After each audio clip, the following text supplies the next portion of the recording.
Lacrosse community. My name's Ryan Berns. I'm the founder of the Lacrosse Leadership Institute. It's our mission to empower all those that love lacrosse, to recognize the skills you gain from the sport, to ultimately live your best life possible. Today, we're so fortunate to be joined by one of Puerto Rico's head lacrosse coaches when they made a huge run in the international tournament, Jeff Ramos. Jeff, thank you so much for being a part of this. I know you've been around lacrosse for such a long time. Your sons have played at really high levels. I believe you got a son who's a goalie at Albany right now, right? That's correct, yeah. Well, so cool. I'm going to let you share more about your story, though, for the community that we have that's not quite aware of who you are, how you got into lacrosse, and what you're up to now. Can you give us a little bit of your background, please? Yeah, absolutely. And Ryan, it's a pleasure talking to you today. I got started in lacrosse in 1980. So it's been a long time for me. It's been well over 40 years. And my introduction to lacrosse actually came in high school. I was prior to attending high school in the States, I was raised on the island in Puerto Rico. And my life as a youth player was all about baseball, and had played baseball from, I think, the time I was 6 years old until I got to my freshman year of high school. And I had gone from one high school to another, transferred. My parents had moved. This is in the States, and I got cut and had no idea what to do with my life next. But I happened to be living in the Hudson Valley of New York, which is a hotbed of lacrosse, has been for years. And I had a number of my friends who were lacrosse players.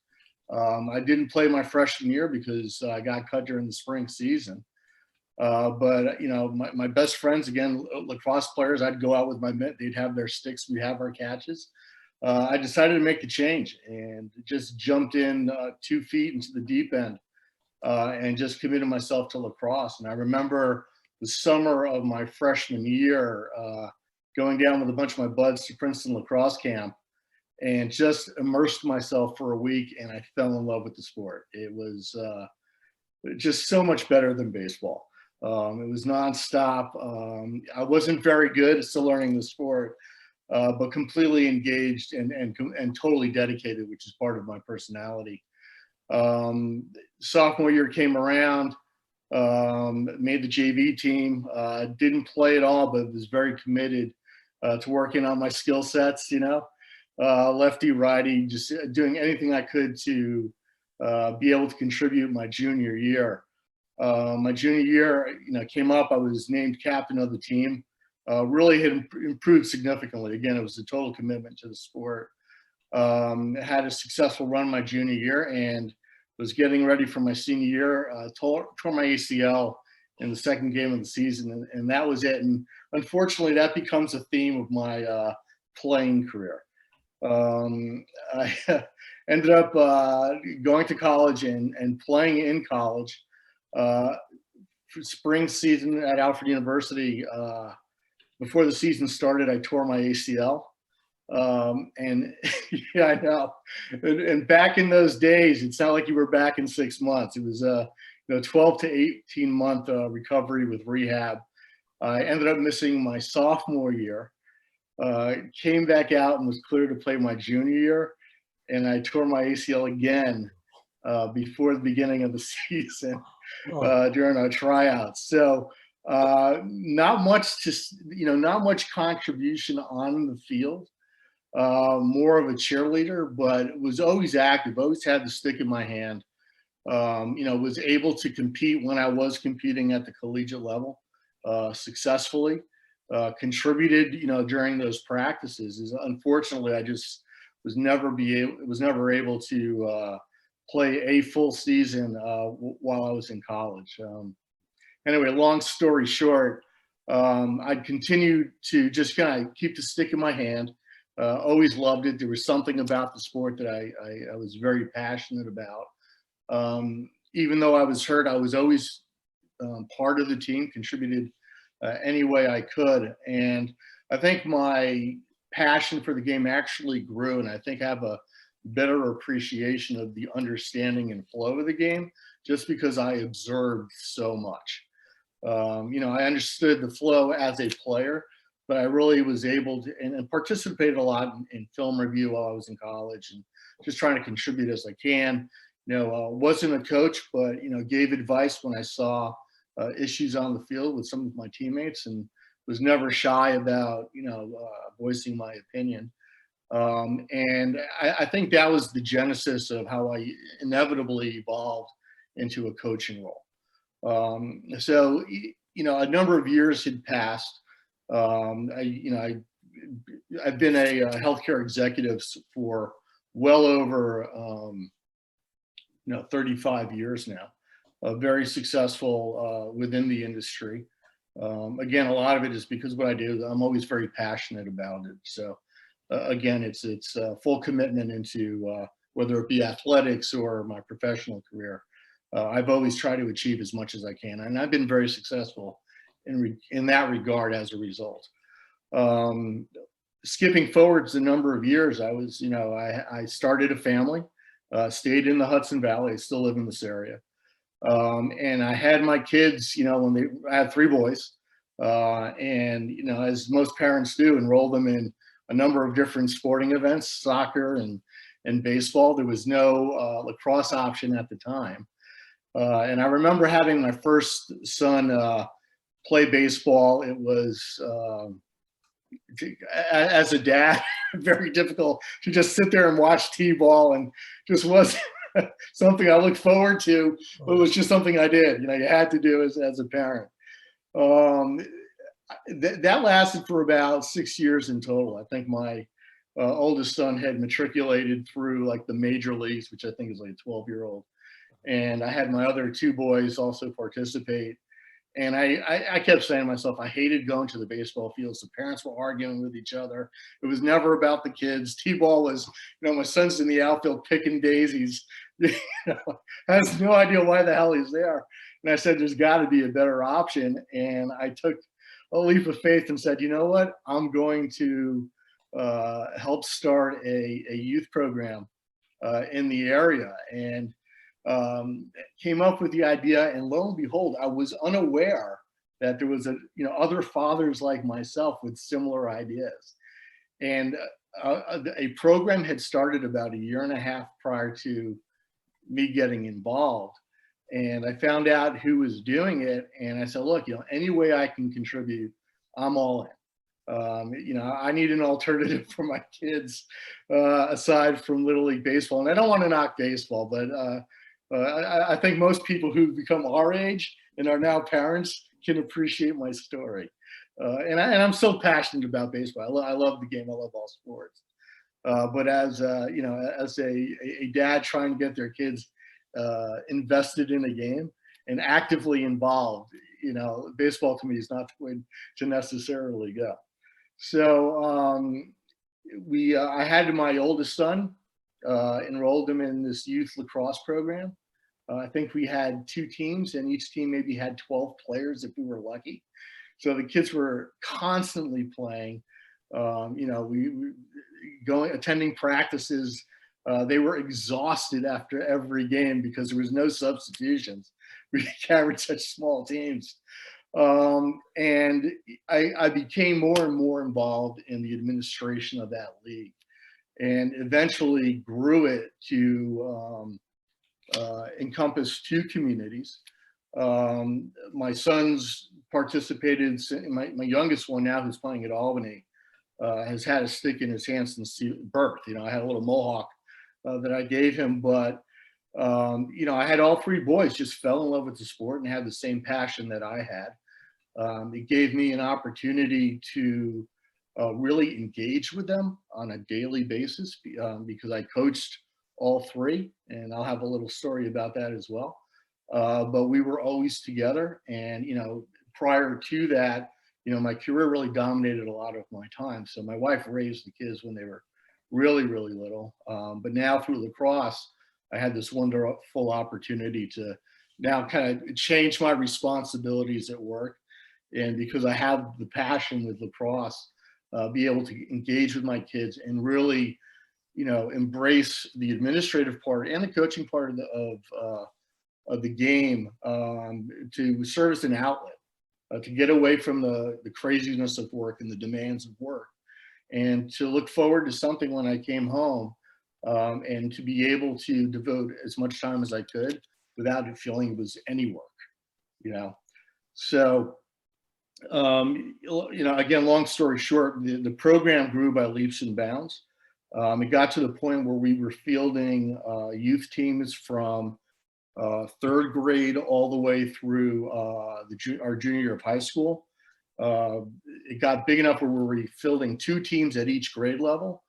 And we finally made the decision to split the communities, or split the program up by 2 different communities to give ourselves additional competitive programs to participate against. So I kind of branched out and worked with a couple of parents and the local coach of the high school that my kids were going to say, look, let's start a youth program here. It'll expand the teams within our region, give the kids more options in terms of teams to compete against. And I think from a larger perspective, gave us an opportunity to expand the lacrosse offering to more kids in the communities that we were serving. So, building the youth program, acting as a coach and as an administrator was just a wonderful experience for me, both as an individual and as a father. And to be able to coach kids and, to share my passion and expose them to the sport that I love so much has been beneficial. And, I don't boast about it, but I can boast that we've had a number of Division I players elevate through the program. We've had a successful track record of feeding some really legitimate lacrosse players into the high school ranks.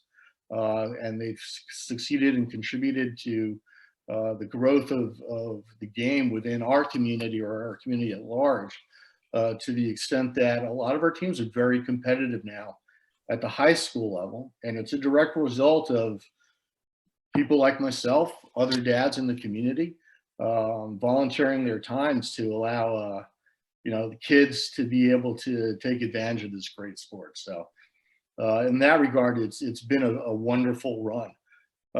Beyond the youth program, as my kids kind of elevated into the high school ranks, I got involved and started coaching my sons at the high school level, which was a wonderful experience because it elevated the competitive level.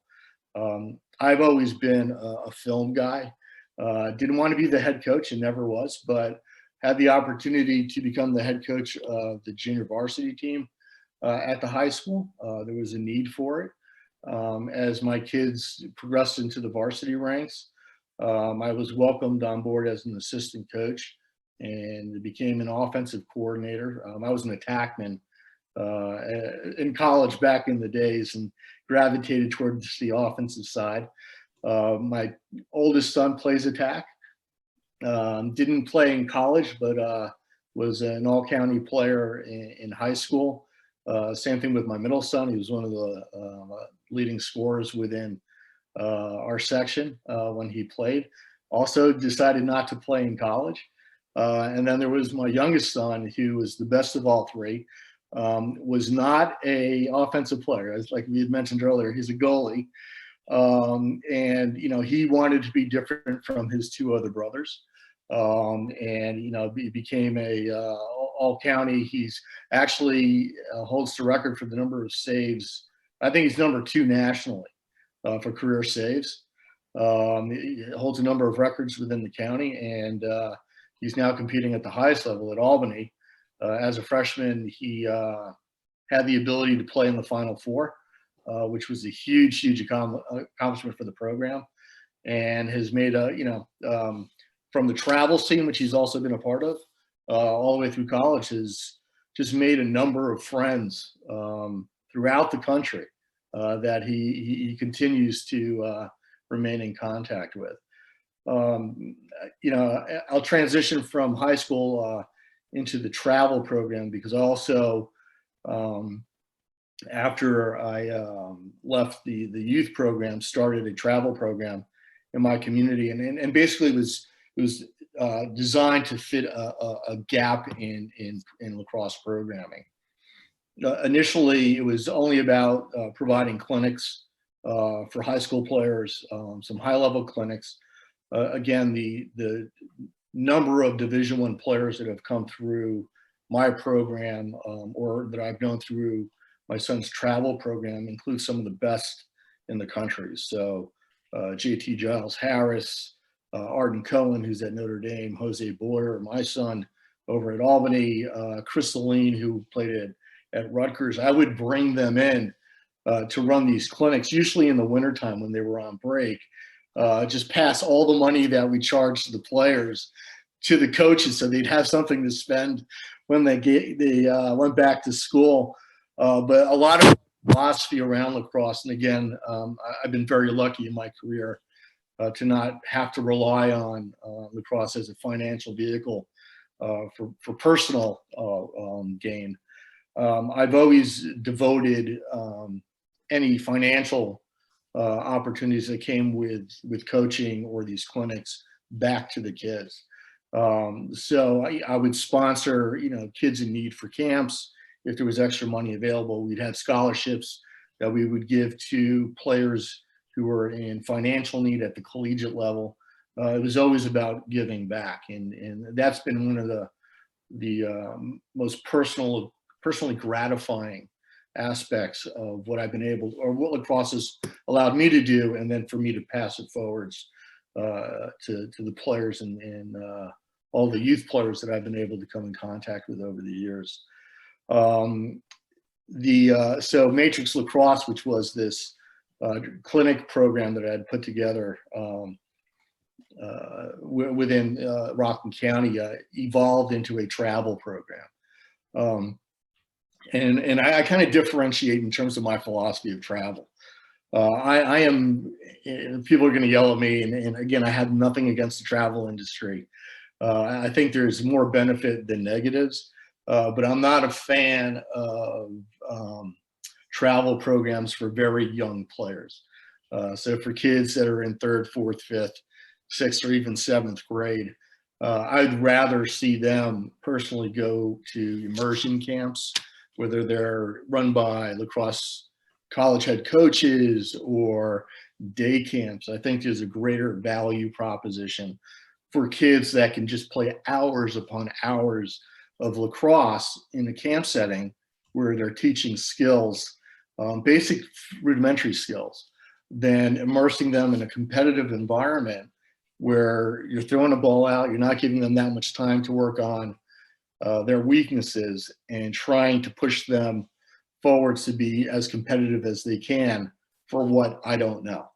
Because at the end of the day, when everything is said and done, what does it really matter? If you won or lost the tournament, what you want, my philosophy has always been, let's provide young players with the tools that they need to not only to compete successfully at the next level, whether that's youth to high school to college, but also give them some of the skill sets that they're going to need once they're ready to move to those next levels of competitive play, or just those new environments that they're going to find themselves in. And one of the things that I did with my travel program, which began with players only in 8th grade and higher, was to again keep my price point as low as possible, so that the opportunity for anybody who wanted to play could play. If I needed to sponsor a kid that had financial hardship, I never said no. There was always a way to get them the equipment, the uniform, whatever they needed. And more importantly, I had a huge position about getting players to understand the importance of academics, especially in the travel environment. And one of the things that I did at my own cost was to provide our 10th grade and 11th grade players with SAT prep. And I hired a tutor who had done SAT tutoring for just students in general. And before every practice, there would be a 1-hour session The SAT workbooks were paid by us. And we had, we just made that available to all of our players. There was no demand on them having to go, but I just wanted to make sure that if there was a resource that was needed, it was available to them.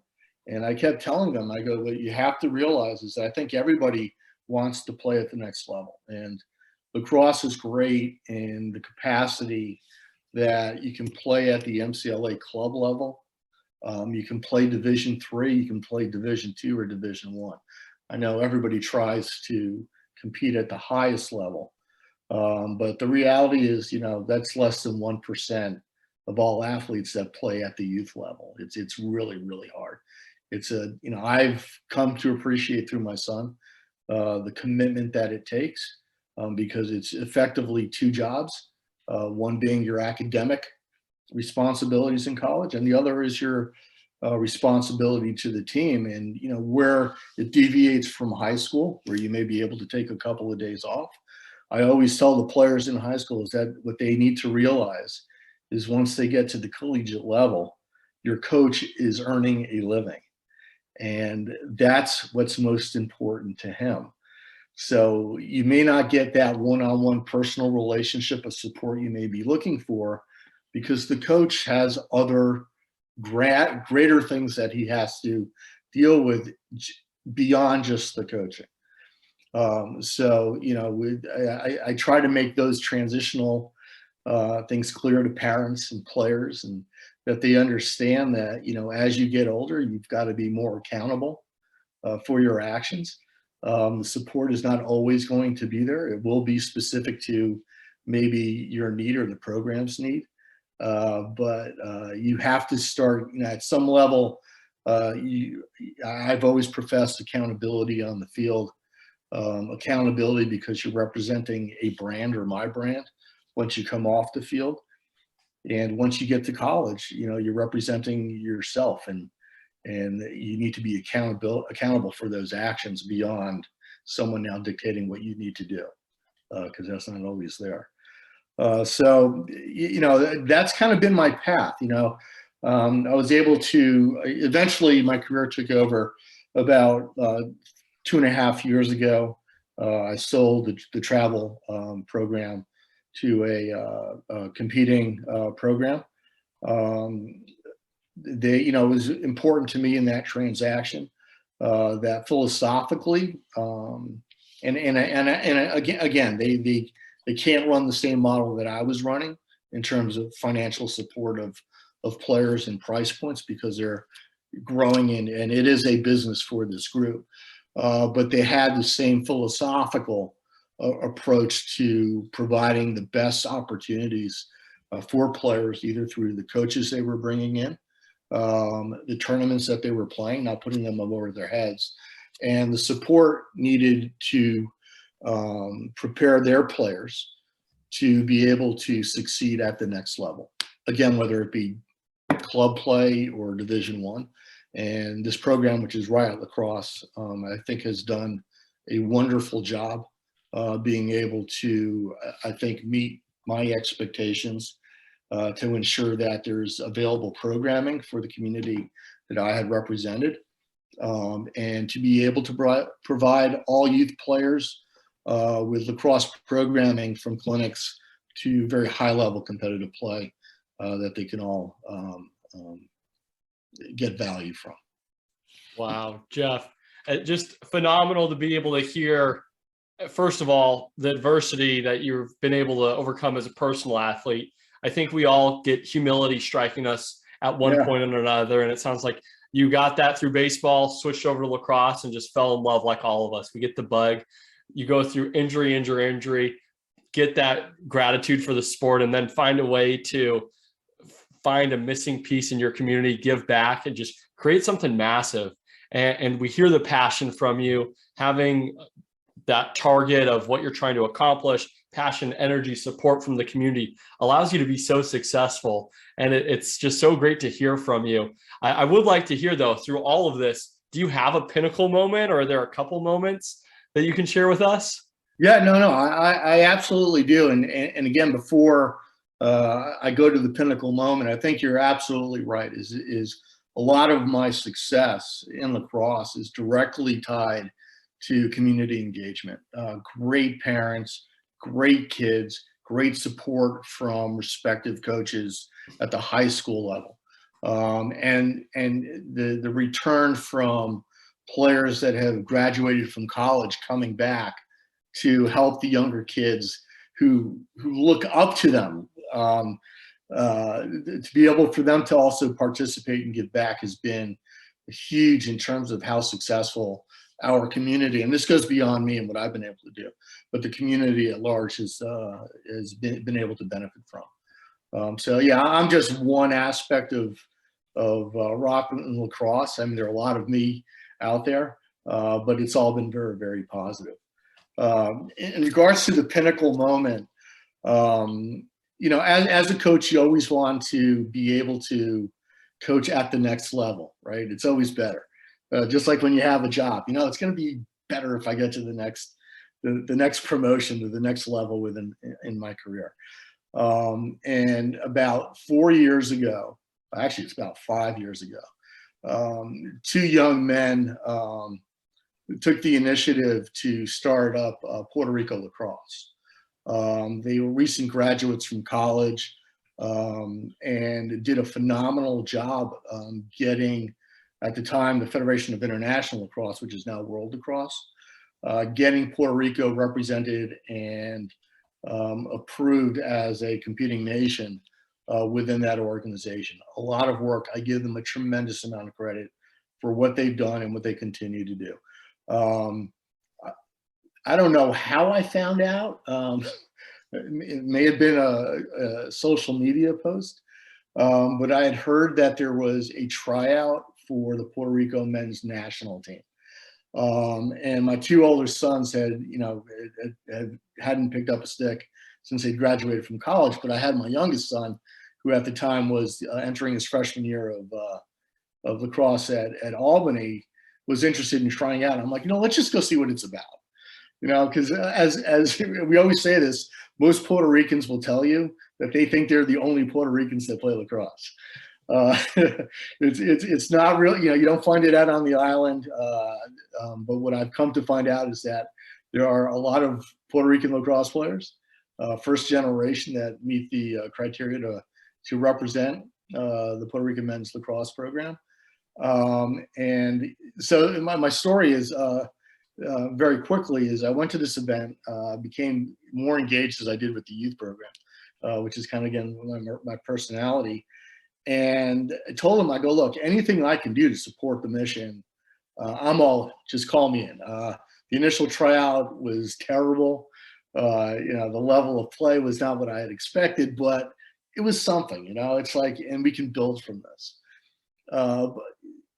They, the next process in the development of the program was then to identify a coach, because they were given provisional acceptance into the FIL, and we're looking to put together a team to participate in the 2018 World Championships.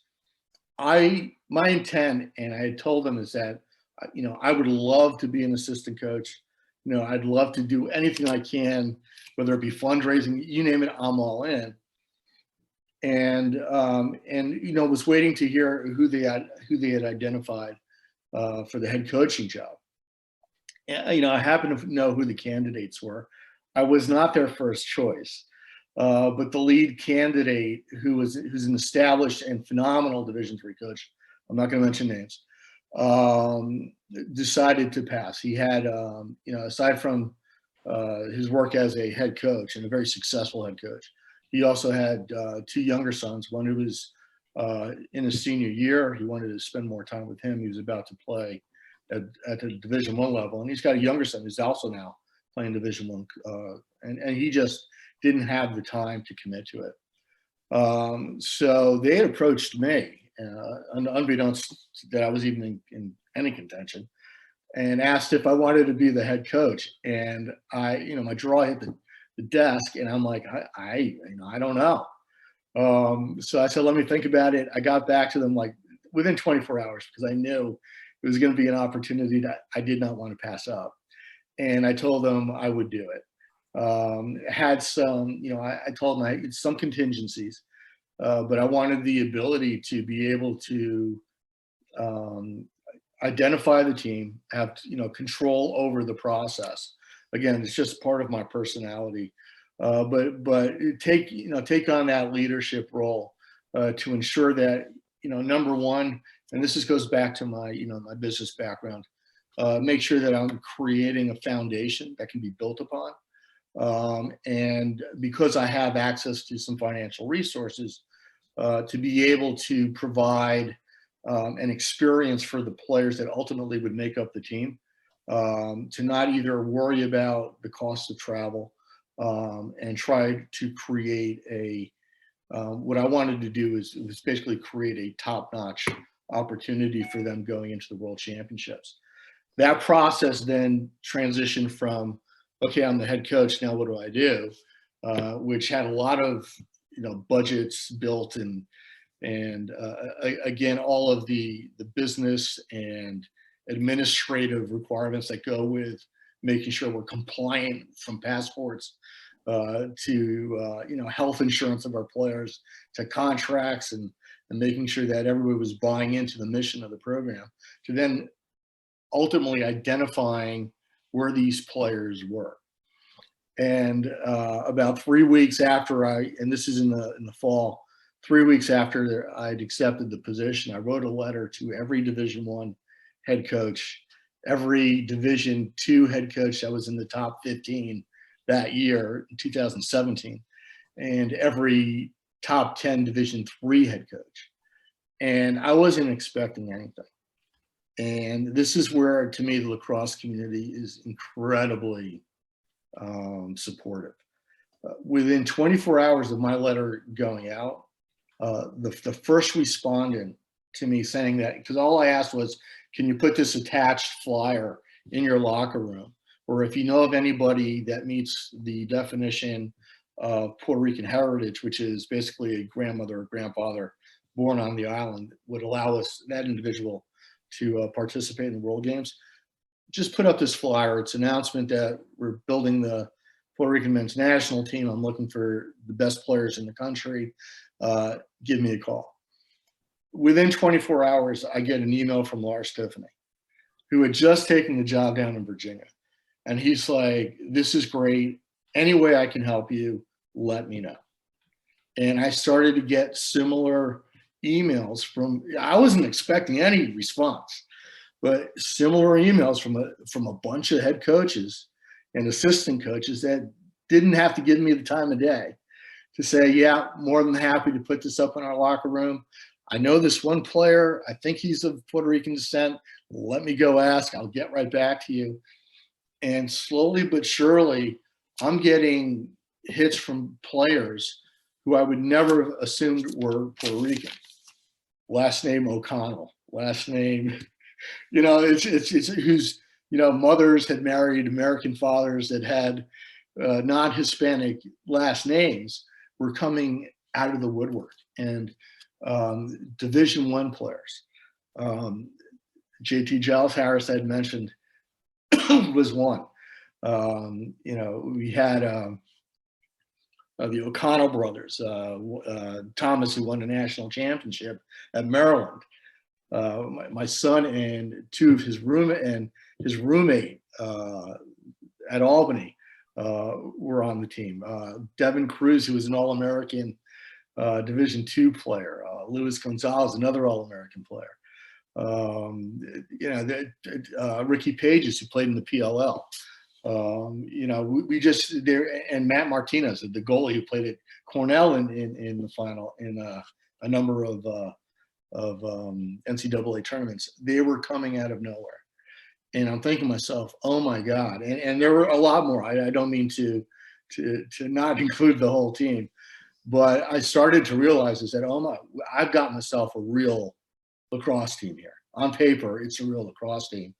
I've got to find a coach that can coach at that level.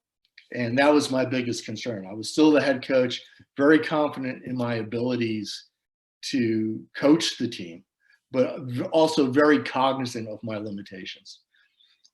So I put out, again, a flyer to a number of assistant and head coaches at the Division I level. Had some responses and happened to fall in and make contact with Andy Whitley, who's now the head coach at Bellarmine. He was the assistant head coach at Fairfield. I think you had interviewed him a little while back, but inevitably met with Andy. We are, two peas in a pod. We see the game the same way, same passion. He is a phenomenal communicator, I think an outstanding coach. And he got me. He understood what I was trying to do, and kind of appreciated, which I think was really important, that I knew what my limitations were, and that I was bringing him in not as not for a vacation in Israel for 2 weeks, but to really invest all of our time to trying to put the best product on the field that we could. So I was able to put together a team. I brought in a coaching staff, which also included Chris Oline, who's now the defensive coordinator at Robert Morris. I coached him as a youth player, and I think the world of him also as not only a player, but as a coach. Brought him to run the box. And we were a small group of 3 guys, had our tryouts, identified the team, went over to Israel with very limited expectation. Being the guy I am, I literally went out and tried to find film on a number of European teams, knowing that would be probably the most difficult path into throughout the tournament. In terms of, and I was doing this prior to putting the team together, but realized that athleticism was going to allow us to succeed. So it was about speed and athleticism, and we had that in buckets. We got to Israel. It was a great experience culturally for the kids, and some of them were adults. I don't want to say kids, but to me they're all kids. But a wonderful experience culturally. But it was also we went over there with a collective goal of trying to be as competitive as we could be. And the captains that I had named, I'd put them aside, told them to put them aside.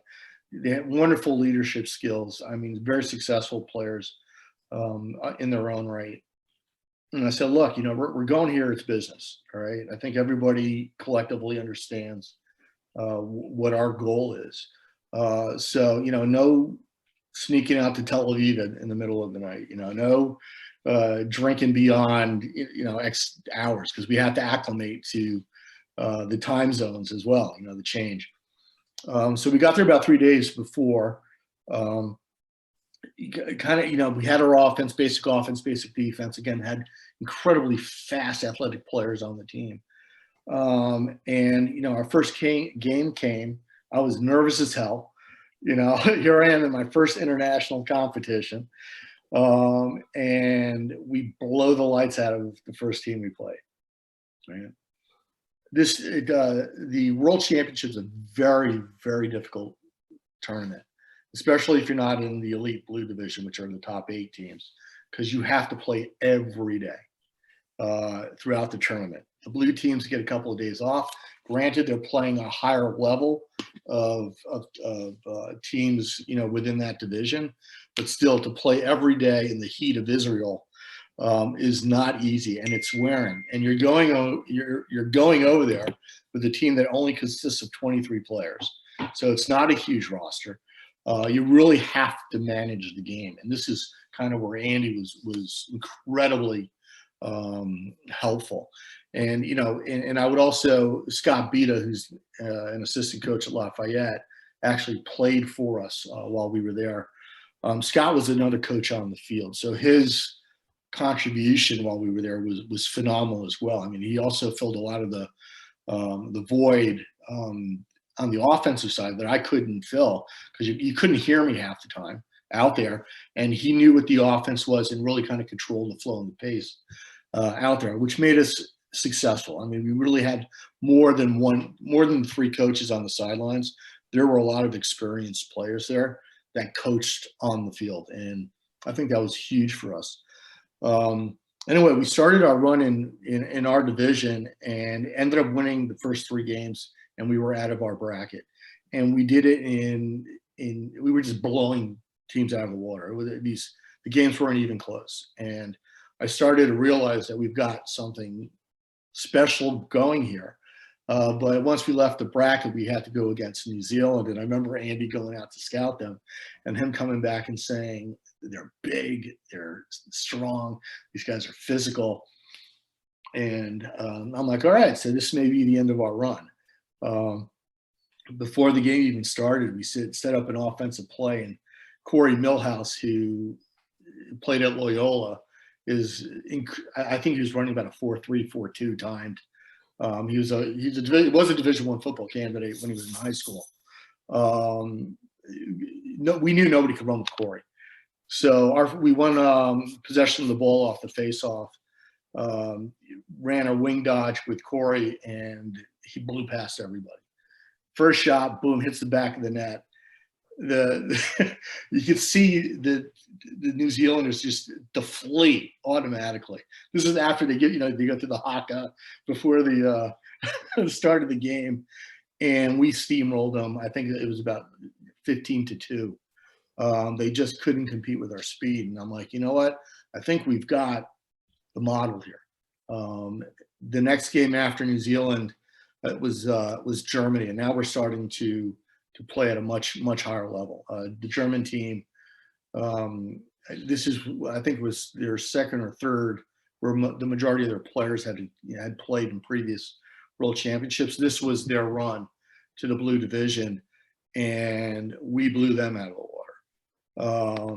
And at that point, the guys were like, well, they haven't gone out. They're on this roll. We're like the hottest buzz in Israel right now because no one saw us coming. We're coming off the hurricane.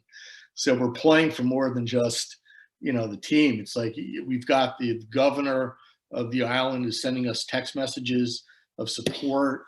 He's telling us that, we're following you down here. The papers were on us. It was a positive in a time where a lot of Puerto Ricans were still without power, where we were actually able to provide some real positive news to the Islanders, and the players started to embrace that. Our next game was against Team Japan, which had flirted with the getting into the Blue Division or the top 8. It was a competitive game, but again, I think we beat them by 5. And that inevitably put us into the quarterfinals. We get to the quarterfinals. We're told that if we win, we can't compete in the semifinal game because we're not a full member yet of the FIL. But we had been playing so well that I remember getting a call at 12 midnight the day before we were supposed to play the Iroquois Nationals. And them telling us that if we beat the Iroquois Nationals, we will be allowed to compete for a medal. And I remember, talking to the guys, and I'm saying, and I told them, I go, look, I said, this is our final. We're going against the number 3 team in the world now. I still think we've got the tools to be competitive. But personally, my expectations was, we're going to get the crap beaten out of us. We get to the game, and it's, the Iroquois national team. There's Scott Marr, Lars Tiffany. You've got a staff of God knows how many people. And I'm like, all right, let's just have fun, boys. And we put on the first 3 goals of the game. We're up 3-0. Lacrosse is a game of runs sometimes, right? The Iroquois Nationals, who have all the Thompson brothers were playing, and Tahoka and Anico was there, all these phenomenal players. By halftime, we're tied. And I'll never forget this. And this is kind of the pinnacle of my career, or the pinnacle moment. I remember standing at halftime. The game is tied. We have no place being in this game whatsoever. And it's just me, Andy, and Chris on the sideline. The guys are gassed. And I look over to my left, and I see the coaching staff of the Iroquois national team huddled. And I remember looking over to Andy, and I'm saying to him, I go, this is unreal. I go, we've got some of the best coaches in the country trying to figure out how to stop us, and that was my moment. I mean, that's when I'm like, you know what? I'm making smart coaching decisions. I've got a phenomenal staff that's, executing tremendously. So are the boys. And we've got the number 3 team in the world trying to figure out how to stop us. And that was my pinnacle moment. Again, I love lacrosse. I've had, I'm not going to, a family aside, it is for all the things I've done professionally, that one moment in time, it always stands out to me. Long story short, we kept the game competitive until the third quarter. We were down by 1. And then ultimately the best team won. And they kind of held us scoreless. They figured us out. We knew exactly what they needed to do, and they figured it out and did it.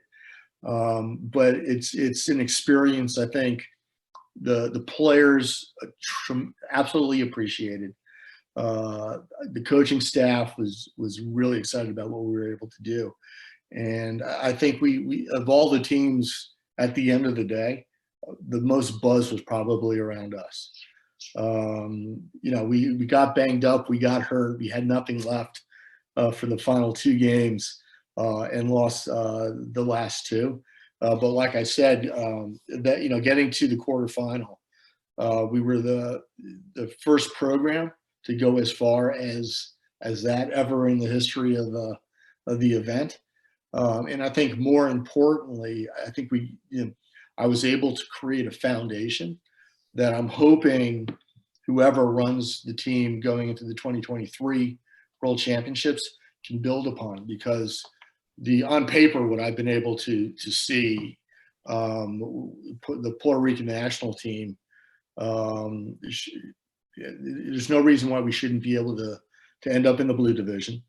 We're currently the 8th ranked team in the world. And I think they should have the ability to compete for a medal going into these games if we can, get the right coaching staff, the right players to participate, because the depth of the team on paper is incredibly deep. And there's not a gap in terms of talent from the number 1 player down to the number 23. But we have to wait and see where that goes. It's a little bit over a year away, and we still have to qualify for the Pala Championships down in Colombia this summer. But the summer of 23, knock on wood, it doesn't get extended again. I'm really excited to see what the program and the team can do. Oh my gosh, Jeff, that's just so incredible. Just this whole story, the leadership, starting with a strong foundation, being able to build upon it, ultimately create that experience for the team. And I think that's what the best leaders do. They worry about the team at the end of the day and giving them the resources to be successful. And it starts with that foundation. And I hate to end this right now, but I'm going to have to. I'm long-winded and I apologize. No, Jeff, this has been phenomenal. We'll have to get you on again to finish up our conversation. But thank you so much for spending the time with us, sharing your story, and being so passionate about the game. This is what it's all about. And for our community, we can't thank you enough. And we're excited to continue to follow you guys and what you're up to, because we definitely want to keep on learning from you all. Well, look, I appreciate the time, the kind words, and I think the Arizona community is got a wonderful champion in you. So keep up the good work on your end as well, Ryan. Thanks, Jeff. All right.